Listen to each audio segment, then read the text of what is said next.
Hello guys, this is Joshuagundmu here, and I am doing another MSIA custom review. This is another entry into Joshuagundmu's contest.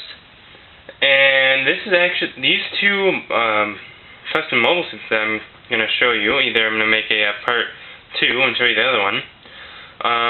But I actually just made them last night, and I think they're actually pretty cool.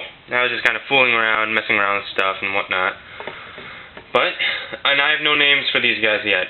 But, here they are. Well, here's one of them anyways. This is the something. It's going to be based in the, either the 0083 era, or the 0083 era through either Zeta Gundam. And some parts, or the parts that I used was, of course, the red ashtray, the blue ashtray for the chest piece and the arms. If you can see here in the back, here's the other arm. In the backpack I also used. I used, actually, I think this is the custom Hazel, Hazel Gundam custom, maybe. And then of course I used the Strike Gundam for the head, and I used the GPO2 shoulders. The kind of thing I was kind of looking into for this guy was like something that's really fast in mobility, but not such in power. So that's kind of why I have the big old Hazel legs, the two big boosters on the front, and the big boosters on the back here. There's 6 boosters on these plates here, and then 2 of them right there. There's 2 boosters on the backpack. There's 1, 2, and 3 boosters in each wing, I guess you want to call them. And there is 2 boosters in the feet. As for weapons, this guy only has the ashtray blue frame beam rifle. I've yet to give him a beam saber or any kind of sword yet. But overall, I think this guy looks pretty cool. I might change the head though. So I may make a second video of this guy, because one thing I don't like about the head is I had to use sticky tack.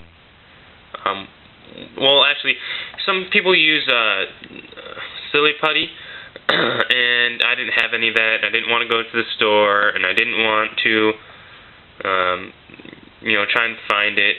And so I just used some old sticky tack that I had on the refrigerator, and that works just as well.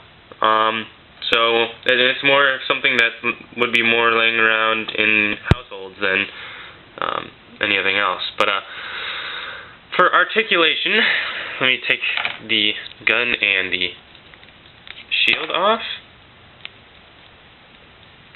But the hands can go a 360. The arms can bend that much.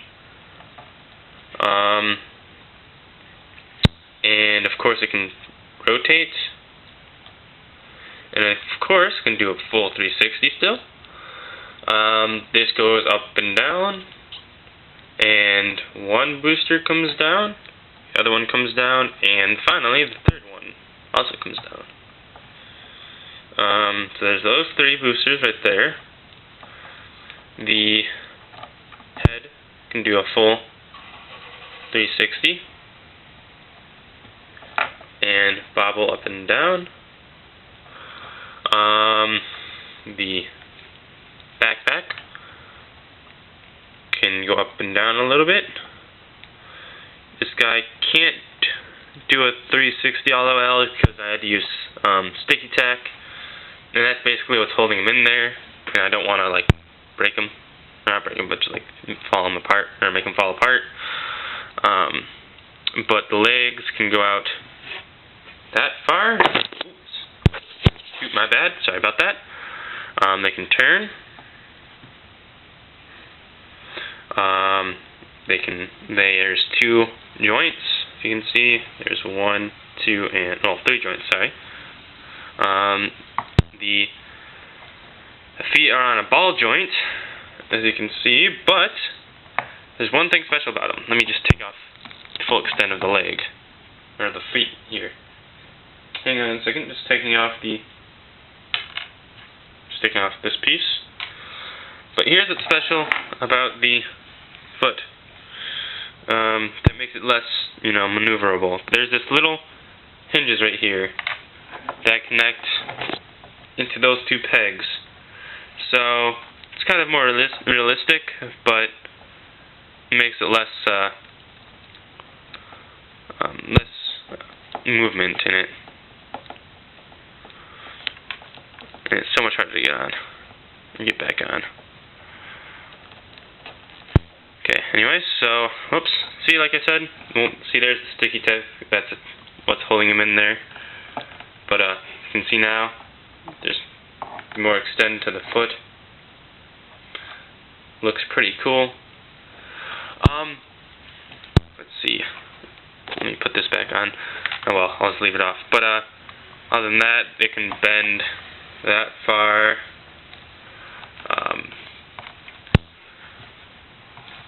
And let me put this back on. And it is a little back heavy, but not that bad. As you can see, it stands pretty well. But yeah, that's it for this guy here. So this is Joshuagundmu, and I'm logging off until my next custom review, which will probably be right away. See you next time.